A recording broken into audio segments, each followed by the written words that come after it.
Die Situation ist nun inzwischen so kritisch und so ernst geworden, dass der Einsatz der gesamten nationalsozialistischen Aktivität vonnöten ist. Wir müssen heute, so wie in den besten Zeiten der Kampfzeit, die deutsche Bevölkerung und die Truppe mit einem ganz fanatischen Kampfgeist erfüllen. Denn allein die Erfüllung der Truppe, die heute an den Grenzen steht und kämpft, und der deutschen Bevölkerung mit diesem Geist ist die Voraussetzung des Sieges. Ich weiß, dass es heute sehr schwer ist für einen politischen Leiter draußen in einer Ortsgruppe, wenn er seinen Volksgenossen die Fragen beantworten soll, ob der Krieg denn noch einen Sinn habe, ob man denn nun überhaupt noch siegen könne. Nun seien die Russen doch 60 oder 70 Kilometer vor Berlin und im Westen haben sie schon einen Brückenkopf über den Rhein nach Osten hin, den Brückenkopf Remagen, der von Tag zu Tag sich erweitert.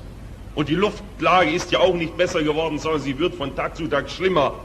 Hat denn das noch einen Sinn? Wie stellt denn der Führer sich das vor?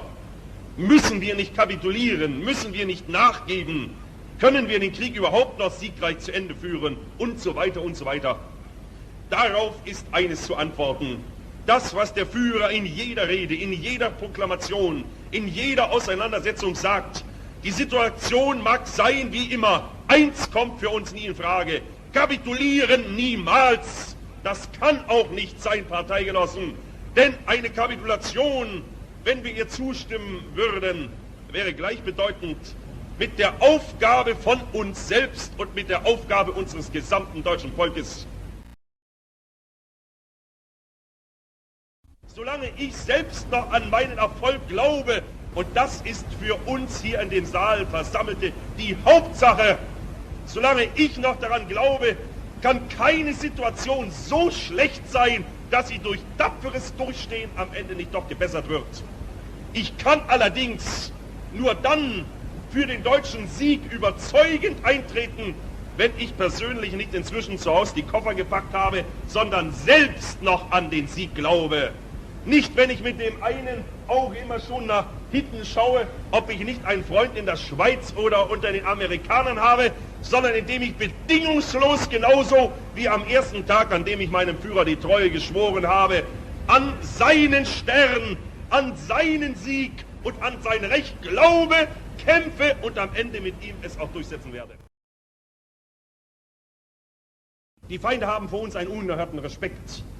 Sie berichten von der deutschen Jugend und von den deutschen Soldaten, von den grünen Teufeln, von den verrückten Hitleristen, mit denen man nicht reden könne. Man habe einen gefangen genommen. Man habe ihm gesagt, na, nun ist der Krieg zu Ende. Nein, sagt er, ist nicht zu Ende.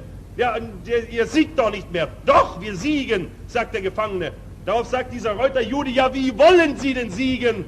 Und darauf sagt er, das weiß ich auch nicht, aber der Hitler, der weiß es. Und siegen werden wir trotzdem. Das bringt die zur Raserei drüben. Sie schreiben, das schwierigste Problem, das es überhaupt gäbe, das wäre die Hitlerjugend in Köln. Denn die wäre so verwahrlost und verkommen, dass man überhaupt nicht wisse, was man damit anfangen soll. Ein kleiner deutscher Junge von 12 Jahren habe einen kanadischen Soldaten im Kauderwelsch angebettelt und von diesem Kanadier Schokolade erbeten. Ich kann mir so richtig vorstellen, wie der gesagt hat, hallo Boy, hier Schokolade nicht. Und der kanadische Soldat habe sich, wie Reuter meldet, leider beeinflussen lassen von dem Bitten des deutschen Jungen und habe in seinen Taschen nach Schokolade gesucht und in diesem gleichen Augenblick habe der kleine Junge die Pistole gezogen und dem Kanadier in den Bauch geschossen. Das wäre die deutsche Jugend verkommen und verwahrlost. Ich kann nur sagen, Hunderttausende solche Jungs und der Krieg ist in Kürze zu unseren Gunsten entschieden. Es waren vor 3 oder 4 Tagen 20 Hitlerjungs beim Führer. Und der Führer zeichnete diese Hitlerjungs mit dem Eisernen Kreuz aus. Es ist eine der ergreifendsten Situationen gewesen, die ich je miterlebt habe. Der Jüngste, ein 12-jähriger Hitlerpimp mit dem Eisernen Kreuz und die anderen dann 15, 16, 17, 18 Jahre. Der Führer fragte sie, was sie gemacht haben. Der eine hatte in einem Wehrertüchtigungslager die MG-Bedienung gelernt. Und als er sah, dass eine ganze MG-Bedienung ausgefallen war durch Tod und Verwundung, hat er sich hinter das Maschinengewehr gelegt und 12 Stunden lang das Maschinengewehr bedient. Ein anderer 12-jähriger Junge hat einen Spion festgenommen.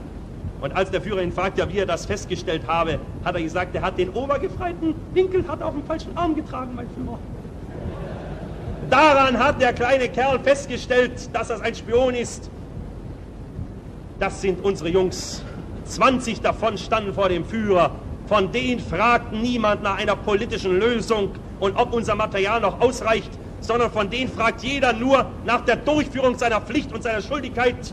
Und ich bin überzeugt, dass so wie diese Jungs Tausende und Zehntausende in Deutschland denken. Und das ist ja das Beglückende für uns und vor allen Dingen für Sie, meine lieben alten Parteigenossen aus der Münchner Kampfzeit, dass als das Ergebnis Ihres Kampfes heute jedes Jahr ein besserer Jahrgang als der vorhergehende zu den Waffen eilt, während im Unterschied dazu im Jahre 1918 oder heute bei den Feinden jeder Jahrgang, der kommt, schlechter ist als der vorhergehende. Wir haben aufgerufen zu einem Totaleinsatz, zu einer Art Kamikaze-Unternehmen. Es wurden gebraucht 500, es haben sich gemeldet 12.000. Ich kann Ihnen auch eins sagen, der Feind sieht es heute schon ein, dass eine Besetzung Deutschlands für ihn unmöglich wäre. Denn über 20 Jahre nationalsozialistische Erziehung haben es unmöglich gemacht, dass 20 oder 30 Millionen Deutsche sich willenlos vom Feinde ins Ausland abtransportieren ließen. Der Feind würde, wenn ihm ein Erfolg beschieden wäre, in Deutschland einen Partisanenkrieg unter dem Zeichen des Wehrwolfs erleben, wie ihn die Welt bisher noch nie gesehen hat.